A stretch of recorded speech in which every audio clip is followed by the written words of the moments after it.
क्या कैलाश परिक्रमा सिर्फ फिजिकली फिट लोग ही कंप्लीट कर सकते हैं? क्या महादेव की मर्जी के बिना एक कदम भी आगे बढ़ाना मुमकिन है? कैसे एक दिन का वीजा डिले हमारी सबसे बड़ी ब्लेसिंग बन गया? क्या आपको लगता है कि पहले दिन की परिक्रमा आसान है? एपिसोड परिक्रमा में हम यम द्वार क्रॉस करेंगे, साउथ फेस से लेकर नॉर्थ फेस तक महादेव के दर्शन करेंगे। तो चलिए देखते हैं। वेलकम टू एपिसोड 6 कैलाश परिक्रमा डे 1। हम लोग अष्टपद से वापस आए तो मन भर चुका था। सच कहूँ तो मुझे लग रहा था कि यात्रा तो सफल हो चुकी है। महादेव के इतने सुंदर दर्शन मिल गए, मानसरोवर में, अष्टपद में, कैलाश, नंदी पर्वत। एक भक्त और क्या मांग सकता है? लेकिन महादेव जब देते हैं ना, तो फिर हद से ज्यादा देते हैं, और शायद उनकी कृपा अभी खत्म नहीं हुई थी। लकीली वेदर सही था और हमें परिक्रमा करने का सौभाग्य मिलने वाला था। एपिसोड 1 में मैंने बताया था कि हमारा वीज़ा एक दिन डिले हुआ था। उस वक्त थोड़ा बुरा लग रहा था, लेकिन दार्जिलिंग पहुंचकर रियलाइज हुआ कि वो डिले हमारी ब्लेसिंग थी। हमारे होटल में एक ग्रुप हमसे 2 दिन पहले आया था। वेदर इतना खराब हो गया था कि अनफॉर्चुनेटली उन्हें डे 2 परिक्रमा नहीं करने दी गई थी और उन्हें दिरापुक से वापस आना पड़ा था। और जब हम लोग भी दार्जिलिंग पहुंचे तब भी स्नोफॉल हो रहा था। तब रियलाइज हुआ कि अगर हम एक दिन पहले आ गए होते तो शायद हमें परिक्रमा शुरू ही नहीं करने दी रहती।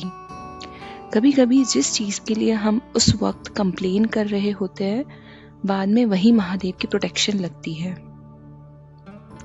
दार्जिलिंग से लगभग 15 से 20 मिनट की ड्राइव के बाद हम यमद्वार पहुंच गए थे। ये करीब 7-8 किलोमीटर था दार्जिलिंग से। यहीं से कैलाश परिक्रमा ऑफिशियली शुरू होती है। जो लोग परिक्रमा नहीं कर रहे थे वो भी यमद्वार तक आए, 108 कदम चले, महादेव को प्रणाम किया और पूरे ग्रैटिट्यूड के साथ वापस दार्जिलिंग चले गए थे। यमद्वार क्रॉस करना, इतने करीब से महादेव के दर्शन करना, यह सब भी किसी वरदान से कम नहीं था। यमद्वार सिर्फ एक गेट नहीं है।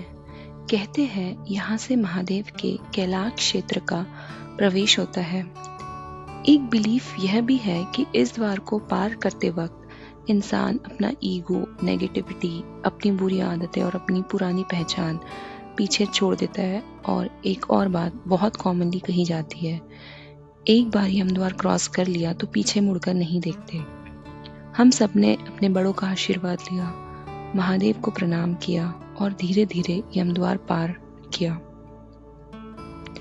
और कैलाश परिक्रमा की सबसे पहली लर्निंग यह भी है कि यहाँ कुछ भी गारंटीड नहीं होता है।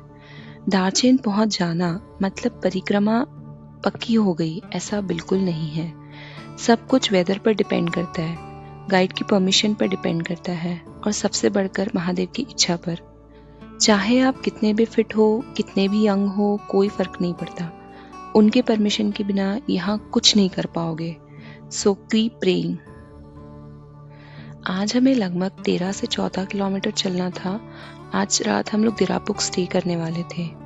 लोग डे 1 की परिक्रमा को इजी बोल देते हैं। मैं सिर्फ इतना कहूँगी कि ये डे 2 से कंपैरेटिवली इजी है, लेकिन डे 1 इजी बिल्कुल नहीं है।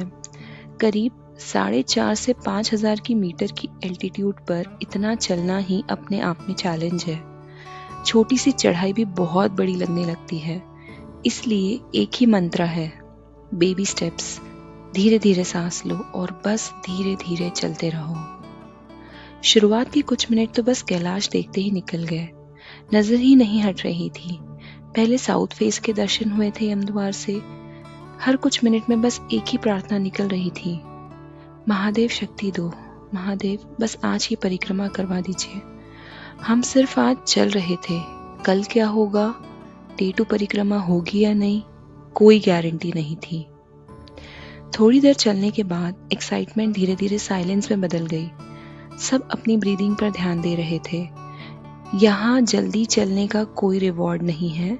सबसे पहले पहुंचने वाले को कोई मेडल नहीं मिलता, लेकिन अगर ओवर कॉन्फिडेंस में भागने की कोशिश की और हार्ट रेट बहुत बढ़ गया तो रेस्क्यू जरूर मिल सकता है। इसलिए just stay humble, stay calm at Kailash Parikrama. अपनी फिटनेस का ईगो, कंपैरिजन, ओवर कॉन्फिडेंस सब दार्जिलिंग में छोड़कर आइए। कैलाश में जस्ट सरेंडर। रास्ते में हमें बहुत सारे तिब्बतन पिलग्रिम्स दिखे जो दंडवत परिक्रमा कर रहे थे। सोचिए, पूरी कैलाश परिक्रमा, हर कदम पर दंडवत। उन्हें देखकर अपनी थकान बहुत छोटी लगने लगी थी। हम बस चल रहे थे और वो हर कदम पर अपना पूरा शरीर जमीन पर रखकर महादेव को प्रणाम कर रहे थे। इस पूरे रास्ते में महादेव बार बार अपनी प्रेजेंस फील कराते रहे। यमद्वार से साउथ फेस के दर्शन हुए काफी देर तक। फिर चलते चलते हम कैलाश पर्वत के वेस्ट फेस के सामने थे और वहीं हमें गणपति बाप्पा के दर्शन हुए। हम तो बस वहीं देखते बैठ गए थे। कितने बार महादेव को थैंक यू कहा होगा पता भी नहीं कि हमें यहाँ यात्रा करने मिली, ऐसे सुंदर दर्शन दिए। कैलाश परिक्रमा में हमें 2-3 तरह के एनिमल्स दिखे थे। हिमालयन हाई एल्टीट्यूड स्क्विरल्स थे।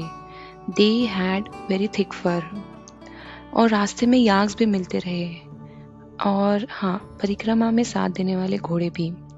ऐसे ही हर थोड़े देर में कैलाश में कोई नया दृश्य दिख जाता था, कोई नई कहानी सुना देता था। और इसी बीच एक ऐसा मोमेंट हुआ जो मैंने कभी प्लान ही नहीं किया था। मैंने कभी नहीं सोचा था कि कैलाश पर्वत के सामने शिव तांडव स्तोत्रम गाने का मौका मिलेगा। एक यात्री अपने स्पीकर पर तांडव स्तोत्रम चला रहे थे। मैं भी उनके साथ गाने लग गई थी। वो रुक गए और बोले, लेट मी रिकॉर्ड। और उस दिन बिना किसी प्लानिंग के महादेव के धाम में शिव तांडव स्तोत्रम गाने का मौका मिल गया।